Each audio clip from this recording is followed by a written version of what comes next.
ပြန်လို့တော့ဟောရောဟောဒီပေါ့ကွာအဲ့ဒါကြောင့်ဒီကောင်တွေထုတ်သွားတာဒီကောင်ထုတ်သွားတာဒီကောင်လောက်တော့ဟုတ်ဒီ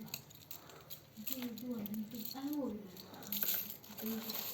ကအားနေကြတာအဲ့ဒါယောက်ျားလေးရှုံးနေလို့ဒီပြက်ကအဲ့ယောက်ျားလေးကသူ့ရဲ့အဲ့ဒါသူ့ရဲ့အားနေချက်ဖြစ်သွားတာဒီနေ့အဲ့ဒါပဲလို့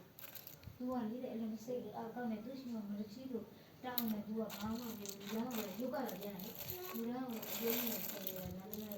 အေးအောင်မပေါ့ဒီမှာဖေးရဲ့အားနေချက်ကဆိုရင်အယိုးကြီးချုံးမတဲ့ယောက်ျားလေးတွေဆိုရင်သူကအဲ့ဒီယောက်ျားလေးတွေဟိုကပြောဒီနေ့ကလည်း